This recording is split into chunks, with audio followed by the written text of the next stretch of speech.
In addition to a new number one player in the most recent Rivals 100 rankings presented by Under Armour, our national analyst gave 3 new players their 5th star.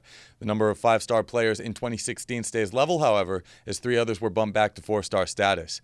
DC area defensive end Terrell Hall starts our look at those that got the good news as he climbed 40 spots to number 14 overall and becomes the top weak side defensive end in the country.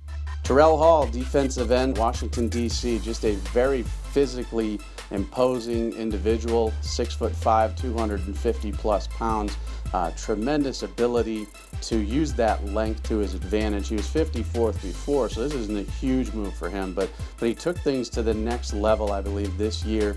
And again, he's a bit raw, but you cannot teach the way this kid looks. You cannot teach the physical attributes that he has, and you can't teach the way he uses that length coming off the edge. He's a guy I think is going to be a sack master at the next level, whatever school he ends up going to. A pair of linebackers also earned their 5th stars after strong seasons this fall. Maryland's Keandre Jones and California's Curtis Robinson moved to 20 and 23rd respectively and become the latest to join a linebacker group that has more 5 stars in 2016 than any other position.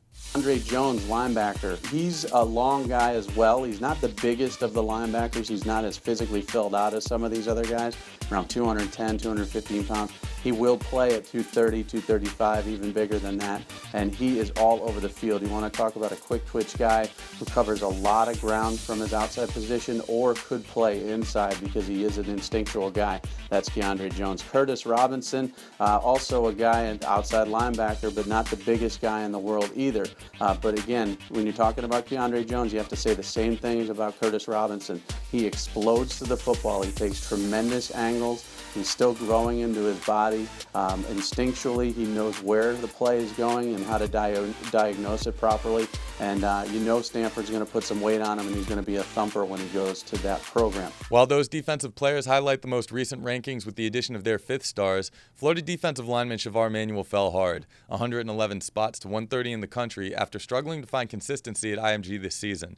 Quarterback Malik Henry and running back Kareem Walker also slid, coming in at 37 and 41 respectively. You know, this was a guy we first saw on film as a defensive end who really flattened out well and got after the passer. Now he's a 300-plus pound guy.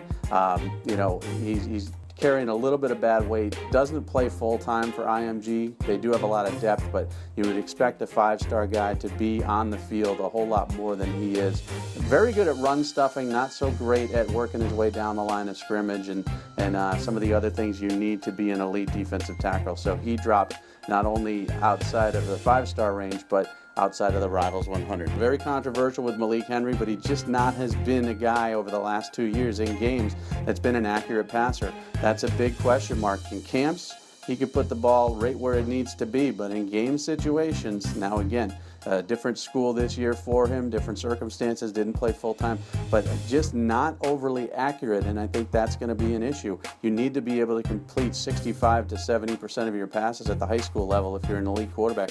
Has not happened there, so we do have a lot of questions about him. We will see him, obviously, in the All-Star games to see how he does, you know, against the best of the best. Kareem Walker, a guy who was a dominant running back as a junior and started to get it into his head a little bit that he's dancing too much at the line of scrimmage now. Yes, his offensive line isn't great, but they're not horrible. He's not as decisive. He's not hitting the hole as decisively. He is taking some of those little dance steps before he goes, and just not the same guy we saw last year. Keep clicking on Rivals.com all week long for more coverage on the Rivals 100 and 250 presented by Under Armour, and next week when we release the rankings for 2017. Yahoo!